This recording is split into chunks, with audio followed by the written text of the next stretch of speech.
Our today's guest is Donna Tashjian. She is a founder of Vibrant Living International. She's a life mastery coach. She's a podcaster, an author. She's many, many things. She helps women live vibrantly and confidently without fears, without doubts. So welcome, Donna.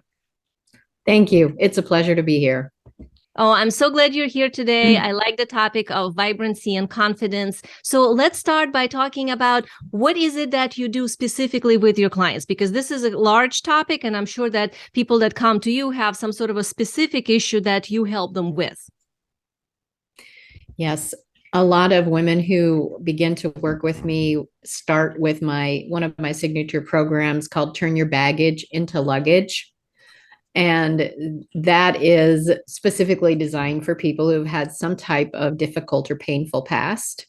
They could find themselves at different places in their life, but that is generally where people begin working with me. And learning how to do that in a very quick way so that they could, in my analogy, luggage means they're actually doing something and going where they like to be.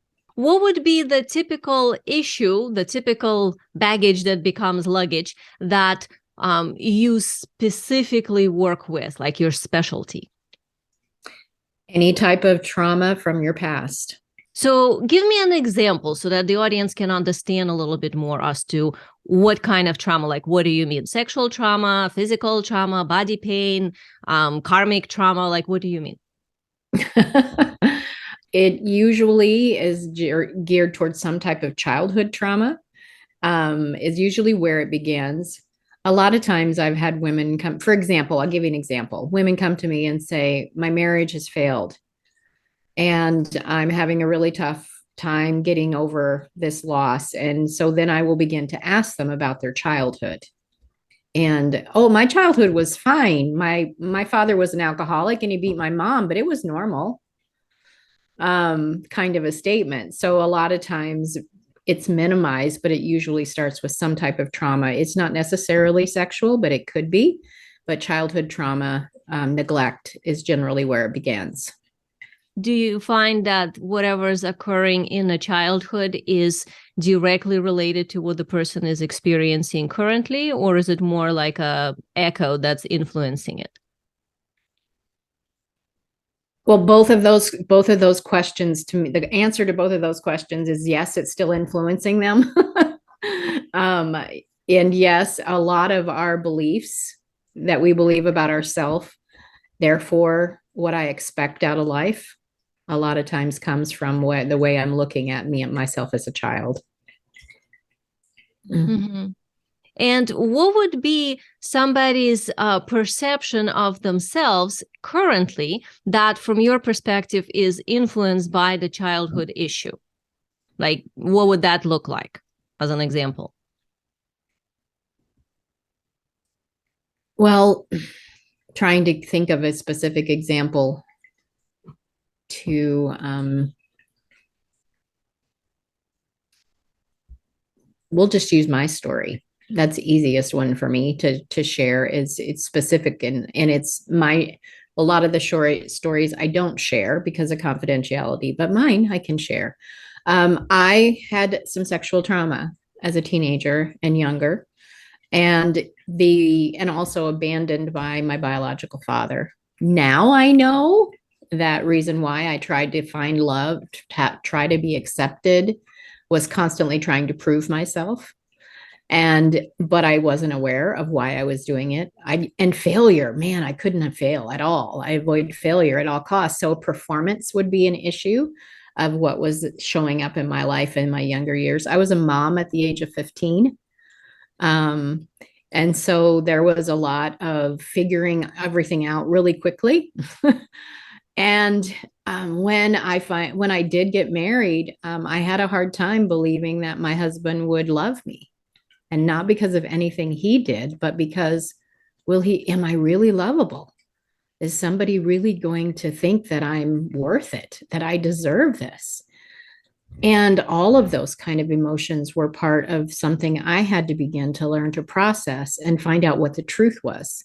Because one of the ways I word it is, I want to stop identity theft. And I'm not talking about our credit card.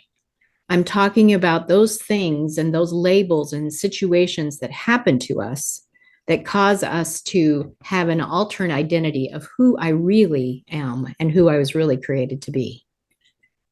Mm-hmm. Yeah, and that's difficult story here, but it's also, I think, very important for people to understand how self-belief is directly linked to Absolutely. what happened when we were younger and how we're formed, right? Because Yes. identity, belief about like I'm worthy or I'm enough or I'm capable, all those things should be kind of pre-installed by the harmonious childhood. So when childhood is not quite reflecting those things back to the child, as we grow up, we end up with a lot of it being projected out onto the world, kind of like chasing the Yes. external to show us that we're enough, or like what you were saying with Absolutely. proving. Yeah. Yeah. Absolutely. Do you find that people often chase this, kind of like trying to change the reflection in the mirror without changing themselves? Like they chasing the reflection to change through different people and end up with kind of the same story, repeating? Yes. For example, I met with a client this morning and she was having problems with one of her bosses not giving her, not feeling like she was treating her like she was valued and not giving her the raises or treating her with respect, like she was a value to the company. And I listened to her story and I says, is it possible that this person is a mirror of how you really see yourself? And if you would allow this opportunity for this mirror to highlight your true beliefs, then perhaps we could heal that and begin to move on. And she began to tear up because she hadn't thought about it. This just wasn't fair, and she was mad. And rather than reflecting that sometimes the world is a mirror, sometimes things are just wrong. I'm not saying everything is, but reflecting that this is possibly something I believe about myself is awakening and startling for most of us. Yeah, and especially if it's a repetitive pattern, right? Because that would Exactly. kind of indicate that there's something going on Correct. consistently, like an undercurrent, Absolutely. right? Absolutely. Yes. Yeah. So, what would be a practical tip here that you can give our audience as to if they notice some same shit is happening all over again, right? Like, let's say, same they like bumping into the same thing that it's like, again, this person didn't hear me, or again, I explained and they like ignored me, or again, this thing happened with, my business or my man or whatever. When they notice that, I mean, that's pretty noticeable. What would be like, your 1, 2, 3 sort of, what can you do right then, right now to kind of reset out of that to start changing the pattern? Well, one thing is to really look in the mirror, an actual mirror, and look at yourself in the eyes and say, do I think this about myself? Mm-hmm. Do I believe that? Then one of my other favorite questions is whose voice is that? Where did this voice that you're not good enough? Let's just use that one because that one's very common. You're not good enough. Where did it start? My favorite advice is get support, get some type of help to help you walk through this. But these are a couple of things that you can do immediately. Is whose voice is this? Because if it's not truth, if it's not the voice of truth, then recognize it as a lie is the first like aha moment. It's like, well, so and so said that. It doesn't make it true. One of the ways I describe rejection, and I'll back up a little bit. You know how many different kind of musics there are? There's so many different genres, so many different kinds of art, so many different kinds of cars. And every one came from someone's opinion of what was a good car, what was a good hairstyle, what was a good music, what was a good art. It's all somebody's opinion. And I end up changing my whole behavior because of somebody's opinion of me. And rejection equals somebody's opinion. It doesn't make it true unless I make it true, unless I begin to own it. That's the identity theft. When I begin to say I'm stupid, When I begin to say I'm not worth anything, that's when it becomes truth for me, but it still doesn't make it truth, if you understand what I mean. Yeah. Yeah, I find a lot with my clients as women entrepreneurs that they are extremely kind and loving and nice to people around them, to their own Mhm. clients, but in their own mind, sometimes they speak Yeah, to themselves in a way that they would never speak to anyone. absolutely. So this is Absolutely. like what you're talking about with like whose voice is that? Is that your father talking or your Mhm. mother, or is it like some teacher or somebody in Right. school that, yeah, like where A is that? bully, a Mhm. bully or whatever. Whose voice did that come from?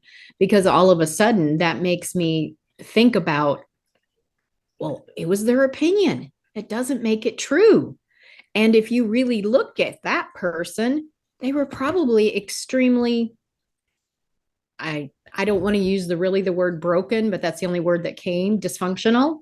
Or Um, insecure and just insecure, projecting that's a their own better issues word. onto somebody else. Yeah. Absolutely. So I don't have to make it mine. And I can begin to say, I release that. It changes the vibrations, it changes your intentions, it changes everything when I begin to say, I release that. I don't accept that as truth anymore. Mm-hmm. And I can say that and not really believe it yet. But the act of beginning to say it changes. It's powerful. Mm-hmm.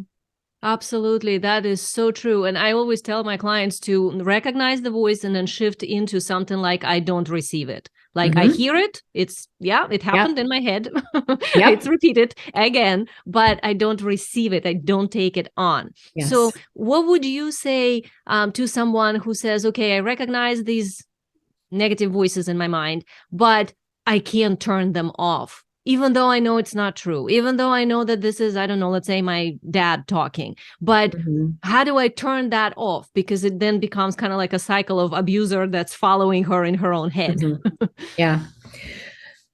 So many a times we try to get the voice to stop by ignoring it, and that doesn't work.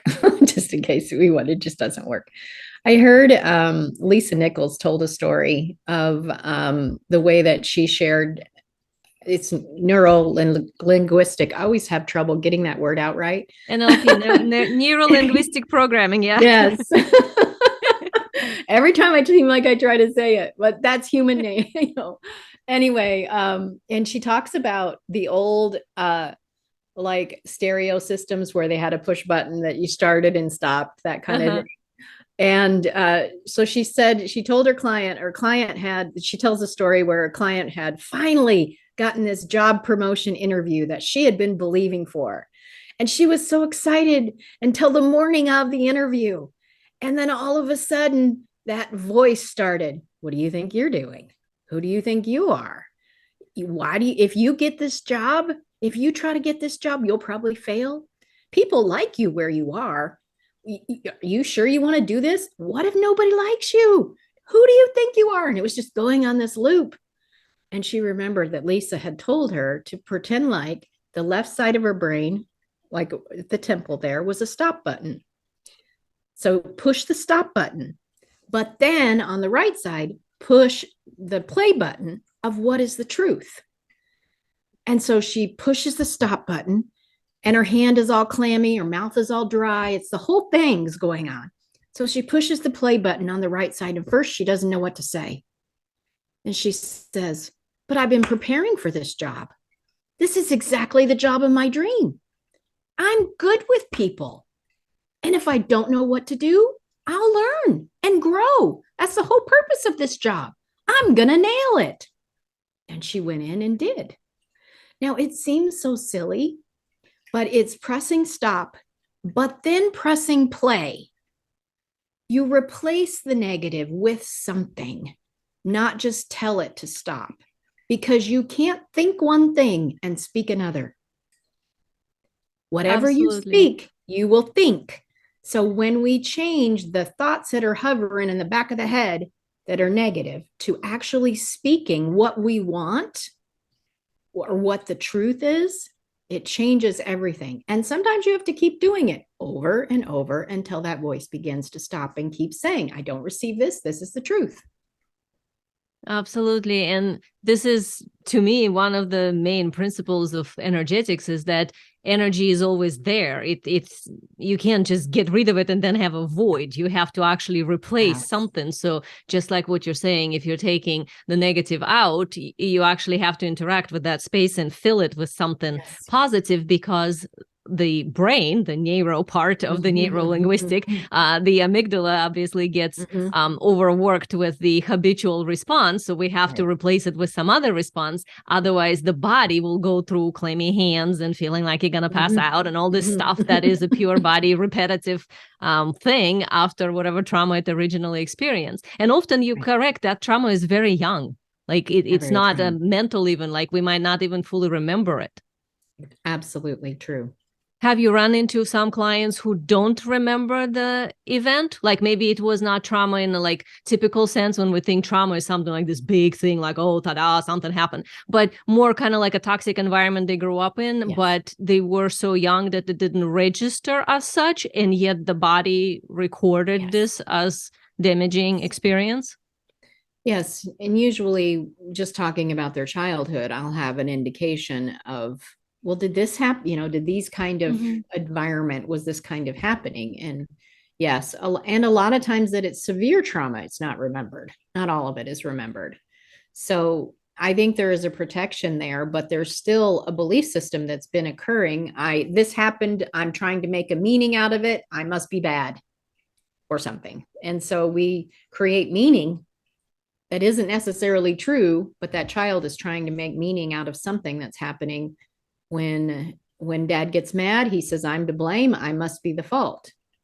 And so that kind of thing. Oh, yeah. And it's so true with the meaning component that when we're little, the meaning is within the parameters of our consciousness that is immature. So whatever meaning we give it is kind of like, I must be bad if daddy is mad. But when we grow up, we can realize that, well, maybe daddy was terrified for us and tried to make us grow up strong. And unfortunately, his fear took this particular form. And then we got traumatized by it, but daddy didn't know any better. Exactly. You find out the story that you created around that in a situation, and we can write a new story. It's the same thing as pushing the stop button and play button. It's creating a new story. I had to do that repeatedly. This is what I made this mean. This is not necessarily what it meant. Not for true. And so I'm going to change my story because that one isn't serving me anymore. It's not helping.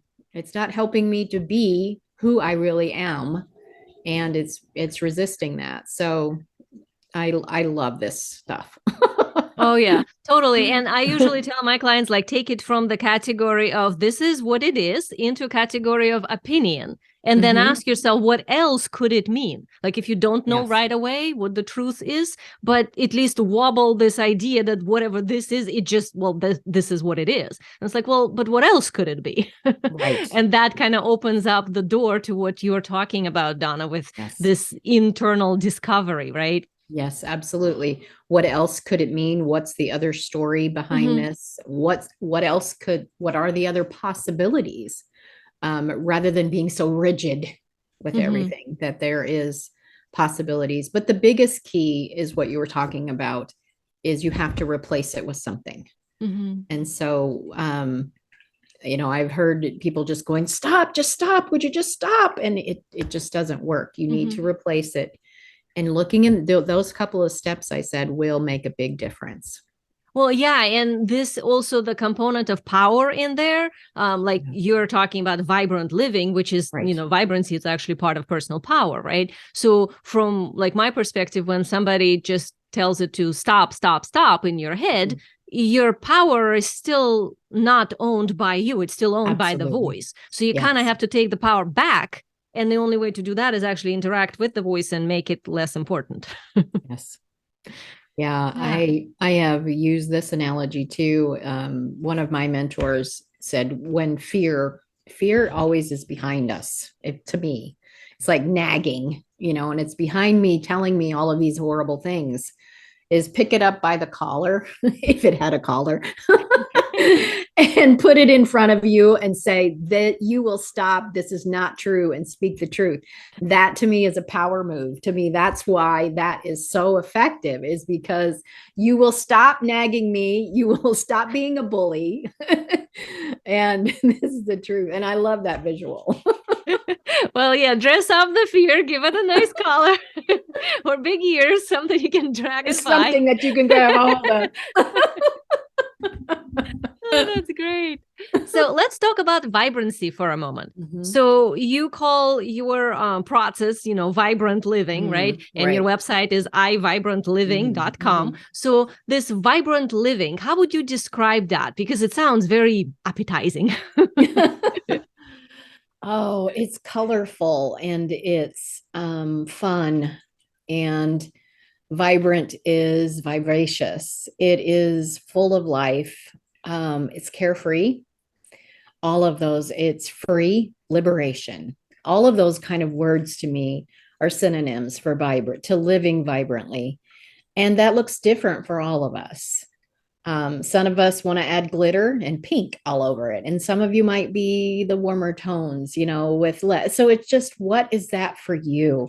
And helping people to let go of all these labels, to let go of all the inner critic is always going to be there.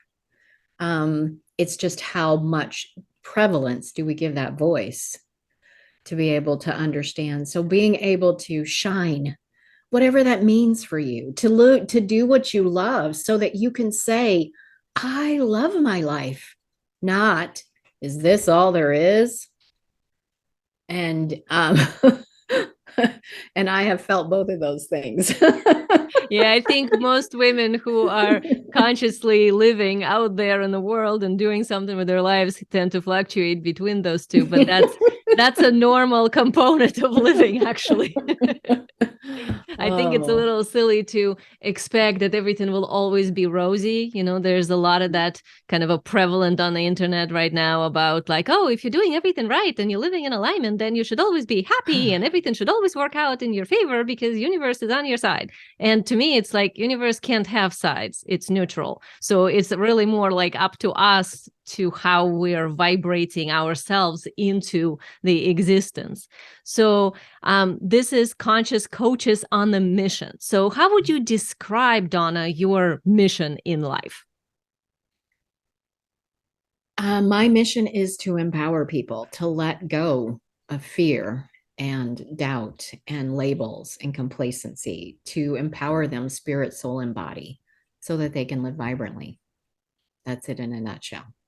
Yeah. And what is this internal drive in you for that? Because anytime we feel like we have a mission, which by the way, not everybody does. So here the audience generally are the types that have this internal feeling like they're here for a purpose. They're here to do something, to change the world for the better somehow. And you have your mission. So what is the drive behind it? Like, why this? You didn't just wake up one day and thought mentally, well, analytically, this sounds like a good mission for me today.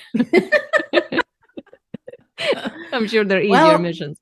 I'm sure there might be. I don't think anybody with a mission, though, that has the zeal and passion for something is getting that easy, is necessarily, it doesn't just fall into your lap. Right. But, there is something about the persistence. You get stronger, just like using your muscles against a weight. But I can remember as a very young child when someone said, what do you want to do? And I said, I want to help people. And I couldn't define what that looked like. But as a child, I knew that. And so how that developed, I think, had a lot to do with the things that happened to me. My life experiences helped to give me fuel and what direction that was going to take, and how to turn something that was awful into good, to be able to impact the world is what I'm doing. It is something that I believe God has called me to do. That's where I'm coming from. And it's one of those things that you can get, quote, carried away because you don't feel like you're working. And so when you had tendencies to be over performance, remember I talked about one of my weaknesses. So I have to have coaches that reinforce that. Are you taking care of yourself, Donna? Because I love this so much. I could just do it too much and I end up not taking care of myself. One of my favorite things that one of my coaches said, this will probably help all the conscious coaches that are listening here, is what if, she said to me, what if your income equaled the level of self-care you were doing? Now that's the thought there. And I'm like, well, it kind of does. Because it's not very good. Yeah. Oh my God. This is such a good point for people to get. Like, oh my God, listen to this. Yeah. Just imagine those two things are proportionate to one another. Because we create graphs and spreadsheets and charts to chart all kinds of metrics. How many calls we made, how many all the stuff. But how much of us add that self-care component, whatever that looks like for us, to our metrics? Because if we do it, I have a feeling that our income will begin to match it. And we think it's not true. And for me, that was performance overachieving minded, which is not a healthy balance, by the way, for me. So learning to be able to figure out how that is in correlation and make that balance. So maybe that will bless somebody else today, because man, it was like, holy crap.